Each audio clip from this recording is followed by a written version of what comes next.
Oregon. We should have started from this. The sky. A window without a seal, frame, or pane. An opening and nothing more, but open wide. I need not wait for a clear night, nor crane my neck to examine the sky. I have the sky at my back, at hand, and on my eyelids. The sky wraps me snugly and lifts me from below.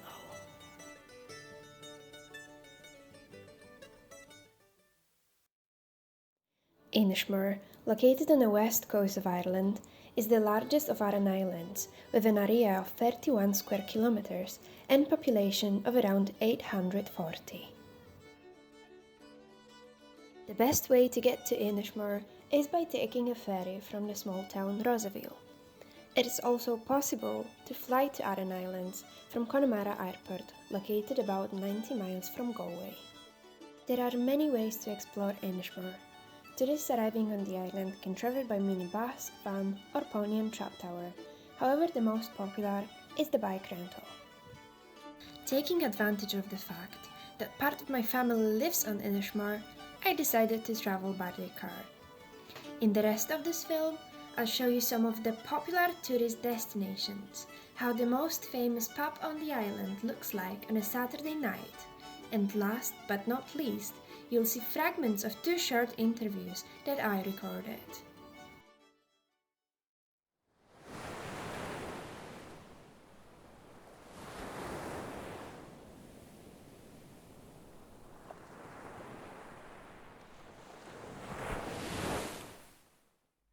This small church, measuring 15 feet by 11 feet, is by some considered the smallest church in Ireland.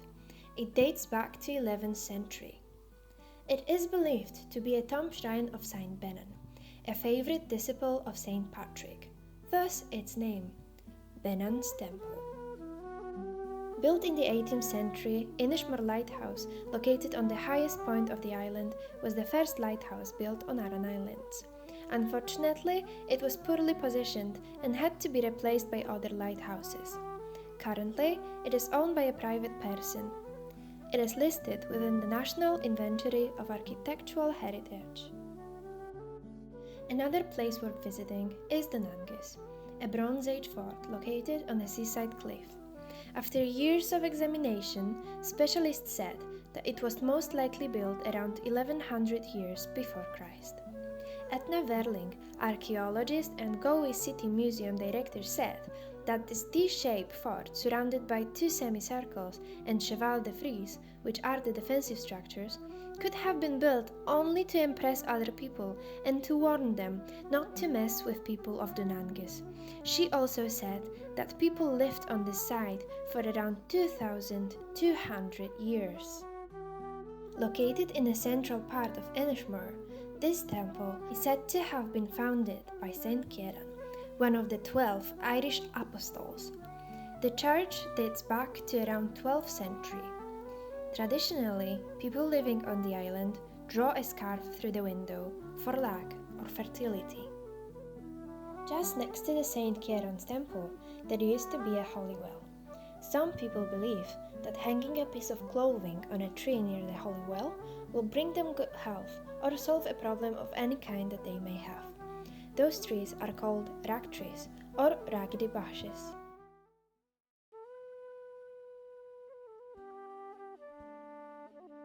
I was born in Galway, but I was raised halfway between Galway and the island because my father worked on the cargo ferry. I grew up here, I went and studied in college, I got a job in Dublin, I worked there for 10 years, and then I came home on a holiday and met a guy I knew when I was 16, and there was no turning back after that. I suppose it does feel more like a wholesome life and simpler. You know, I'm not rushing down to the mall in the evening, you know, just to browse around shops because there is none. So a lot of the planning is around island life. There's no car ferry, no roll on, roll off. So everything that you need on the island has to be brought in. So I suppose the Aran Islands are famous for all their historic monuments, for their scenery, but also as well for the Aran sweater. So it's a traditional form of knitting with various patterns, for example the diamond, the blackberry, the honeycomb, all which have different meanings. And many years ago, fishermen used to wear the sweaters, and if they were lost at sea, the combination of patterns would represent a family. So that would be a way of identifying the body. Very few people knit now. My mother is one of the few knitters left on the island, and my mother-in-law also. They're both in their 80s. The youngest knitter I know is actually 65. The local way of fishing is very native as well. The old style fishing boats are called currachs. They're made from black tar. They're kind of like almost like long canoes. So they'd be a very traditional way of fishing which are still used. But in more modern times, tourism has become kind of the most popular tradition on the island. So the population of the island is about 750 people on average.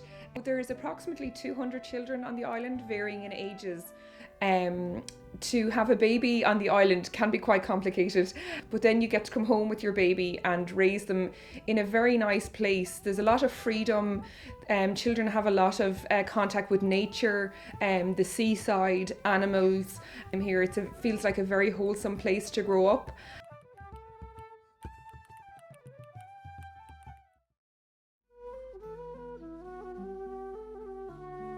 My name's John, a fisherman on Inishmore, the Aran Islands.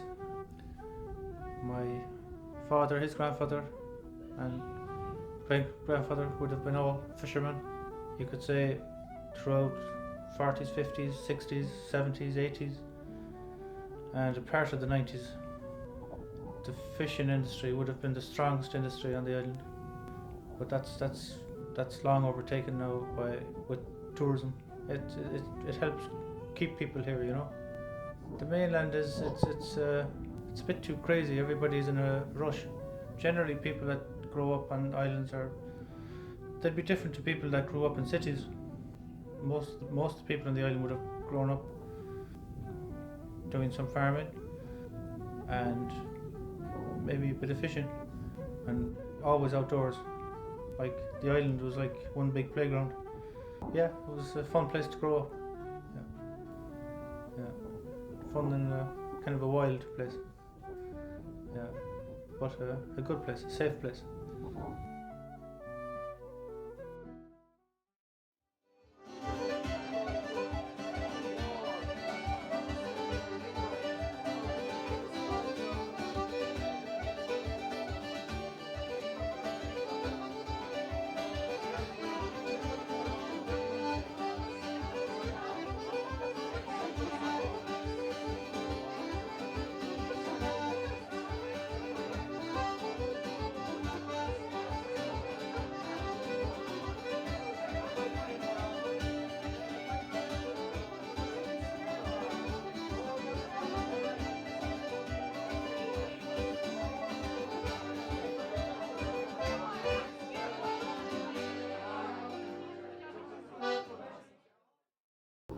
Would you ever like to leave Ireland and go and live on the mainland?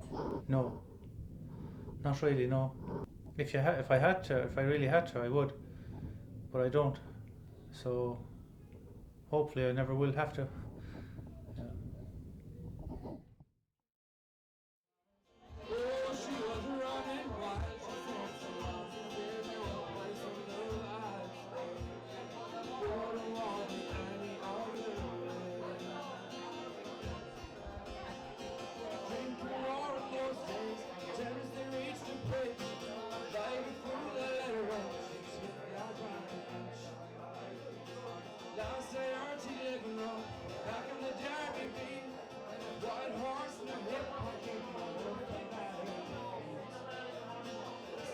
She